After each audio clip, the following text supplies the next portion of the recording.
Dengue मर्ज का है क्या, आखिर ये क्या वबा है, क्या बीमारी है? इस वक्त इमरजेंसी की सिचुएशन है डेफिनेटली, और डेंगू वायरस जो है ऑलरेडी पहले पाकिस्तान में आ चुका हुआ है। बरसात का मौसम स्टार्ट हो चुका है जिसमें मच्छरों की अफजाइश जो है वो बहुत ज़्यादा होती है। सर हमें बताएं कि इसके सिम्टम्स क्या होते हैं? पहली स्टेज को कवर करना बहुत इंपॉर्टेंट है। अगर वो स्टेज क्रॉस कर जाए खुदा ना खास्ता तो ये काफ़ी ज़्यादा फैटल हो सकती है और ये डेंजरस चीज़ हो सकती है। डेंगू बुखार में आपके प्लेटलेट्स का घटना बहुत तेज़ी से घट रहे होते हैं। आपके प्लेटलेट्स को भी कवर करेगा। डाइट के हवाले से वो है पपाया। सर डेंगू को डायग्नोज करने के लिए कौन से ऐसे टेस्ट हैं अवेयरनेस के लिए, पब्लिक अवेयरनेस के लिए? बहुत ही कॉमन टेस्ट है CBC। डेंगू से प्रॉपर तरीके से बचना कैसे है? 1 मेडिसिन अगर आप ये यूज कर लेंगे डेंगू वायरस इंशाल्लाह होगा ही नहीं। हेलो एवरीवन, अस्सलाम वालेकुम। Myself Noor Amanullah and welcome to another podcast. नाज़रीन, एक बार फिर डेंगू का अलार्म बज चुका है और इस बार भी हुकूमत है मुस्लिम लीग नून की, मगर इस बार CM पंजाब शहबाज शरीफ साहब नहीं है बल्कि उनकी लाडली भतीजी मरियम नवाज साहिबा हैं। बड़ा सवालिया निशान है कि मरियम नवाज साहिबा इस बार डेंगू की सिचुएशन को किस तरह से कंट्रोल करती हैं। क्या भतीजी मशावरत करेगी अपने चचा से? आज के अपने पॉडकास्ट में हम बात करेंगे कि आखिर डेंगू है क्या और ये होता कैसे है, इससे कैसे बचा जा सकता है। पब्लिक अवेयरनेस है कि अगर खुदा न ख्वास्ता आप डेंगू के मरीज़ बन जाते हैं तो आप कौन सी डाइट लेकर अपने आप को बेहतर बना सकते हैं। हमारे साथ मौजूद हैं डॉक्टर इजहार खान साहब। सर पहले तो आपका शुक्रिया अदा करूंगी कि आपने हमारे पॉडकास्ट के लिए अपना वक्त निकाला और जानना चाहेंगे कि इंट्रोडक्शन डेंगू मर्ज का है क्या, आखिर ये क्या वबा है, क्या बीमारी है? जी थैंक यू वेरी मच नूर अमानुल्लाह, आपका बहुत शुक्रिया। ये एक बहुत ही इस वक्त इमरजेंसी की सिचुएशन है डेफिनेटली, और डेंगू वायरस जो है ऑलरेडी पहले पाकिस्तान में आ चुका हुआ है, लेकिन इसको गवर्नमेंट ने बहुत अच्छी तरह से कोप अप किया और बहुत कंट्रोल रहा। लेकिन अभी चूँकि बरसात का मौसम स्टार्ट हो चुका है जिसमें मच्छरों की अफजाइश जो है वो बहुत ज़्यादा होती है, तो ये बेसिकली जो डेंगू वायरस है ये बेसिकली डेंगू फीवर है। ठीक है। तो इसको डेंगू जो वायरस है ये मच्छर के काटने से पैदा होता है। ठीक है। अगर कोई ऐसा मच्छर जिसने ऑलरेडी किसी और दूसरे इंसान को जिसको डेंगू फीवर हुआ है उसको अगर उसने काटा, ठीक है, तो ये अगर आपको भी काट लेगा तो वो ट्रांसफर हो जाएगा। अच्छा, हमने हमेशा सुना कि डेंगू फीवर आपको होता मच्छर के काटने से है। जी बेसिकली ये तो आपने ट्रांसफर का प्रोसीजर बताया, काटने से भी होता है। इस कंफ्यूजन को थोड़ा क्लियर करें। डेफिनेटली वो जो मच्छर है ऑलरेडी अगर वो काटेगा आपको तो डेफिनेटली तभी ट्रांसफर होएगा। ठीक है। ये किसी इंसान को उस तरह से दूसरे इंसान में नहीं होता, लेकिन मच्छर के काटने से होता है। और इसका बहुत क्लियर किस्म का जो आम मच्छर है और डेंगू मच्छर है उसका जो डिफरेंस है, इसको आप देखेंगे, इसके जो विंग्स हैं या जो उनकी टांगें और आप कह सकते हैं विंग्स कह सकते हैं, वो डिफरेंट ब्लैक एंड वाइट होते हैं। ये बिल्कुल क्लियर किस्म का डिफ्रेंसिएशन होती है आम मच्छर से। तो अगर इस तरह का मच्छर है तो इट मीन ये डेंगू मच्छर है। और अगर आपके घर में या स्पर्ब्स में या ऑफिस में ये मौजूद है तो आपको बहुत रेड अलर्ट रहना है। एक तो ये है कि आप स्प्रे कराएं, कंसर्न जो डिपार्टमेंट हैं उनसे कह के लाजमी तौर पे, जो काउंसिल्स हैं, महल्ले की जो कमेटियां होती हैं वो लाजमी तौर पे ये अपने तौर पे करें, एक चीज़। दूसरे नंबर पे ये है कि इस हवाले से अपने तौर पे भी आप जो मच्छरों का स्प्रे है वो लाजमी तौर पे घर में करना चाहिए ताकि इस हवाले से मच्छर ख़त्म हो। नंबर 2, अब चूँकि बरसात का मौसम है, पानी पूरा आया होता है, इसकी जो अफजाइश है बेसिकली ये पानी में होती है और ठहरे हुए पानी में होती है। ठीक है। आमतौर पे ये बहुत ध्यान रखना है, गमलों के अंदर और ऐसे जो बर्तन पुराने पड़े होते हैं, ऐसी चीज़ें होती हैं, उनको बहुत ज़्यादा केयर करनी है। और जो सबसे इंपॉर्टेंट निगलेक्टेड एरिया होता है वो आपकी छत होती है। छत पे जो पुराने टायर पड़े होते हैं, कोई ऐसी चीज़ें पड़ी होती हैं, उनके अंदर जब पानी चला जाता है तो वो वहीं रहता है, उसके अंदर ये अफजाइश हो जाती है। ये बहुत डेंजरस है। तो आपने बहुत ज़्यादा केयर करनी है कि ऐसी पुरानी चीज़ें डिस्कार्ड करें और उसके अलावा अपनी सफाई का ख्याल रखें, गमलों में पानी वगैरह ऐसी चीज़ों पर ना हो ताकि अफजाइश ना हो। तो ये चीज़ है। अगर आपको पता है जो प्रेवलेंस की टीमें हैं वो भी सारा चेक करती रहती हैं, तो काफ़ी इवन फ़ाइन वगैरह भी हो जाते हैं। अगर आपकी कमर्शियल जगहों पे ऐसा है तो फाइन भी होते हैं। तो बी अलर्ट। एक चीज़ तो अपने एनवायरनमेंट को साफ़ रखना और ड्राई रखना, ये सबसे इसकी पहली चीज़ है, ये करना। उसके बाद आपने अपने भी खुद भी बच्चों को भी आप कोशिश करें कि आप जो लोशन है, जो मच्छर से बचाव का लोशन है, अगर वो आप लगा के रखते हैं तो इसका उसका आपने लाजमी तौर पे ऐसा एहतमाम करना है। और उसके बाद जो आपने ऐसी प्रिकॉशन के लिए टैबलेट्स लगती हैं या रिंग्स लगते हैं, तो यानी मच्छर भगाने के लिए जितने भी इक़दाम आपको पता है उसको करने की ज़रूरत है। बिल्कुल जी, हर वो काम करना है जिससे हम मच्छरों से बच सकें।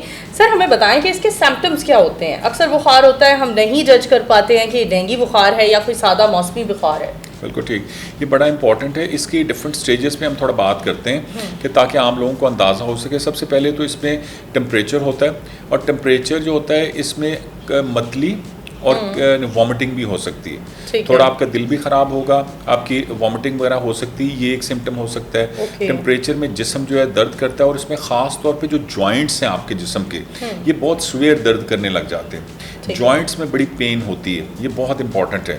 उसके बाद आपके इसी तरह से अगर आप इसी चीज़ को आगे ले जाते जाएँ, ये तकरीबन जब आपको काटता है तो 24 आवर्स से 72 आवर्स के अंदर इसके जो असरात हैं वो ज़ाहिर होना शुरू होते हैं। तो इस पॉइंट ऑफ व्यू से ये है कि इसमें आपको थोड़ा सा एक्टिव रहना है। अब हम आगे बताएंगे इसके कैसे कैसे ख्याल रखना है। पहले हम सिम्टम्स पे बात कर लें। एक तो बुखार के पॉइंट ऑफ व्यू से हो गया, दूसरा इसके बाद आगे आपको बुखार ठीक नहीं होगा, उसके बाद आपको थोड़े से वीकनेस फील होनी शुरू होगी। बाकी चीज़ें हमने जैसे बताई। इसके बाद अगर अगली स्टेज थोड़ी सी एडवांस स्टेज आ जाती है, वो डेंजरस होती है। पहली स्टेज को कवर करना बहुत इंपॉर्टेंट है। अगर वो स्टेज क्रॉस कर जाए खुदा न खास्ता, तो ये काफ़ी ज़्यादा फैटल हो सकती है और ये डेंजरस चीज़ हो सकती है जिसमें इंसान की मौत भी हो सकती है। आप इसमें जब बॉडी पे डिफरेंट स्पॉट्स आने शुरू होते हैं रेड कलर के, वो आने शुरू हो जाते हैं। टेम्परेचर वगैरह का हमने बताया आपको। उसके बाद जो अगली स्टेज है वो बहुत ख़तरनाक है, जिसमें आपके जिस्म के डिफरेंट पार्ट्स पे ब्लीडिंग स्टार्ट हो जाती है। ठीक है, जैसे दांतों से ब्लीडिंग हो सकती है, आपके नाक से ब्लीडिंग हो सकती है, और उसके बाद इवन यूरिन तक से ब्लीडिंग हो सकती है। तो ये बहुत डेंजरस है। अच्छा, ये ब्लीडिंग के पीछे भी एक कॉज होती है, क्योंकि हमने जो अभी तक सुना है कि डेंगू बुखार में आपके प्लेटलेट्स का घटना बहुत तेजी से घट रहे होते हैं। इस प्लेटलेट्स के घटने के प्रोसीजर को कोई तो ऐसी डाइट होगी जिससे हम मेंटेन कर सकें, मैनेज कर सकें। बहुत अच्छी बात है, हम इस पे भी इंशाल्लाह बात करते हैं। इसमें सबसे पहली बात जो पहली स्टेज है उसमें हमें कोशिश करना चाहिए कि घर पे बहुत पैनिक ना करें, और घर पे अपनी जो डाइट है उसमें हमें अभी आपको बहुत वाज़ह तौर पे कुछ चीज़ें ऐसी बताएंगे। अगर आप बच्चों को भी और ख़ुद भी वो चीज़ें करनी शुरू कर दें तो इंशाल्लाह स्टार्ट में ही ये कंट्रोल किया जा सकता है। अच्छा, दूसरी जो चीज़ हम डाइट के पॉइंट ऑफ व्यू से आपको बताया, एक तो आप यखनी वगैरह का इस्तेमाल करें, लिक्विड ज़्यादा लें ताकि आपकी डिहाइड्रेशन ना हो। ठीक है। दूसरा मैं बताना चाहता हूँ इसके ट्रीटमेंट के तौर पे भी डाइट में जो इफ़ेक्टिव चीज़ है, और इसके अलावा आपको पता है एंटीसेप्टिक बहुत ज़बरदस्त चीज़ है, हमारे हर बंदे के किचन में होती है, वो है टर्मरिक यानी हल्दी। हल्दी एक ऐसा इनकी हमारा मिसाला है जो कि हर घर में अवेलेबल होता है, लेकिन इसमें यह एडवाइजेबल है कि आप बाज़ार से पिसी हुई हल्दी ना लाएं।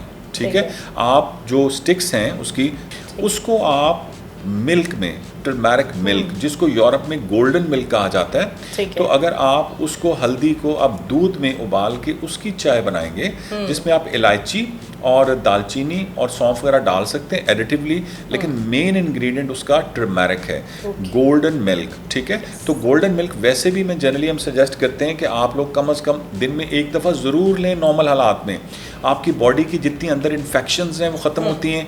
बच्चों को आप हनी डाल के इसमें दे सकते हैं, तो ये एक ज़बरदस्त उन बच्चों के इन्फेक्शंस नहीं होंगी, तो ये बहुत ज़्यादा बचत हो सकती है। तो इसमें डेंगू वायरस में स्पेशली तो आप अगर टर्मरिक मिल्क लेते हैं तो ये बहुत अच्छा और इफेक्टिव ट्रीटमेंट है। अब विटामिन के हवाले से एक तो सबसे इम्पोर्टेंट है आपका विटामिन सी।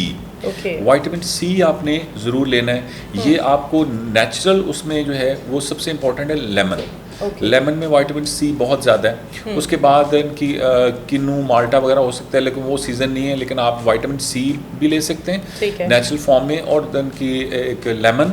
और उसके बाद विटामिन सी का बहुत अच्छा सोर्स जो आजकल आया है वो अमरूद हैं, जो आमतौर पर हम समझते हैं कि शायद किन्नू में या लेमन इसमें, लेकिन आम लोगों को नहीं पता कि विटामिन सी का बहुत अच्छा सोर्स अमरूद है। और अमरूद आप कच्चे नहीं खाएं, बिल्कुल नरम सॉफ्ट अमरूद खाएं, और उस पर लेमन निचोड़ लें, और उसके बाद ब्लैक पेपर्स के साथ एक चीज। इसके अलावा आप जो है आपका फॉलिक एसिड और आयरन, ये जो है इसको लेने की ज़रूरत होती है, और B12 को। ठीक है, अब इसमें जो है आप देखें कि अब फ्रूट में अगर हम जाएं, जितनी मैंने 4 बातें की इस हवाले से, अब हम आते हैं फ्रूट्स कहाँ से हम ले सकते हैं। इसमें जो सबसे सुपर चीज़ है जो कि कमाल चीज़ है, इसमें आपके प्लेटलेट्स को भी कवर करेगा डाइट के हवाले से, और आपको इस पर कंट्रोल करके रिकवरी की तरफ भी लेके जाएगा, वो है पपाया।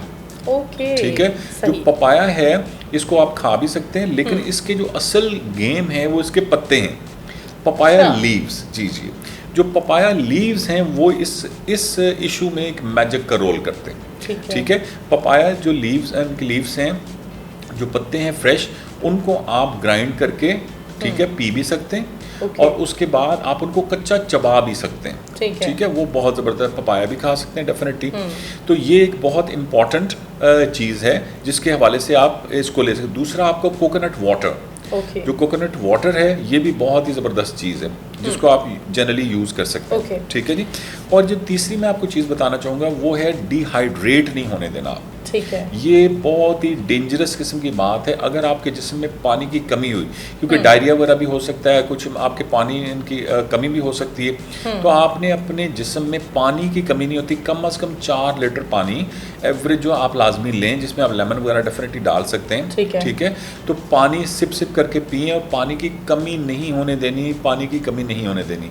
इसमें यह अलार्मिंग बात, अगर पानी की कमी हो गई तो आपका पूरा सिस्टम जो है ना वो डाउन हो सकता है। ओके सर, डेंगू को डायग्नोज करने के लिए कौन से ऐसे टेस्ट हैं अवेयरनेस के लिए, पब्लिक अवेयरनेस के लिए आप कौन से टेस्ट सजेस्ट करेंगे जो करवा कर आप जान सकते हैं कि हमें डेंगू? जी, सबसे पहले तो हर जगह अवेलेबल है, गवर्नमेंट हॉस्पिटल्स में भी, आम भी, बहुत ही कॉमन टेस्ट है CBC, राइट। ठीक है, तो उसमें आप कंप्लीट ब्लड टेस्ट होता है। ठीक है, उसमें आपका सारा ब्लड काउंट आ जाता है, उसमें आपको नज़र आ रहा होता है कि आपके क्या सिचुएशन है ब्लड की, क्योंकि ये ब्लड के ज़रिए चीज़ें फैलती हैं। तो सिंपली CBC टेस्ट हर एक को कराना चाहिए, उसमें आपको काफ़ी चीज़ें क्लियर हो जाएंगी। और ऐसा भी कहा जाता है कि बार बार करवाना चाहिए आपको। जी डेफिनेटली, ये इतना एक्सपेंसिव भी नहीं है, और आमतौर पे गवर्नमेंट हॉस्पिटल्स में तकरीबन फ्री हो जाता है, शायद चंद 100 रुपए में, 200-300 रुपए में हो जाए, या आई डोंट नो, लेकिन बिल्कुल नॉर्मल तरीके से किया जा सकता है। ठीक है, और ये उसके बाद फिर फर्दर आप अपने खुदा न खास्ता अगर आप अगली स्टेज पे हैं तो अपने कंसर्न डॉक्टर से डेफिनेटली रब्ता करें।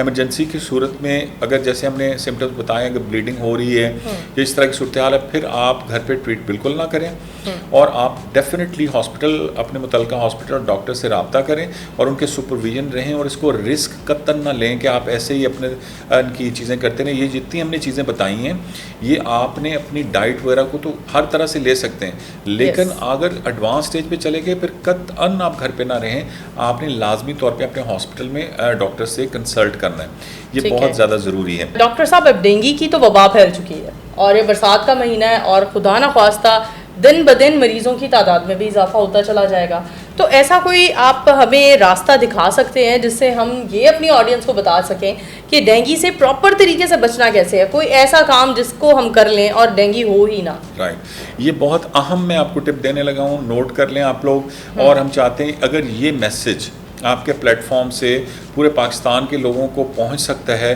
तो आप देखें कि इंशाल्लाह अल्लाह के हुक्म से ये डेंगू आपको होगा ही नहीं। ठीक है, तो ये कितनी ज़बरदस्त, इसको प्रिकॉशन के तौर पे कर सकते हैं कि यानी कि इनिशियली आप एहतियात ऐसी करें जिसके ज़रिए एक तो अपनी इम्यूनिटी बढ़ा के रखें, यखनी वगैरह लें, इम्यूनिटी बरकरार रखें।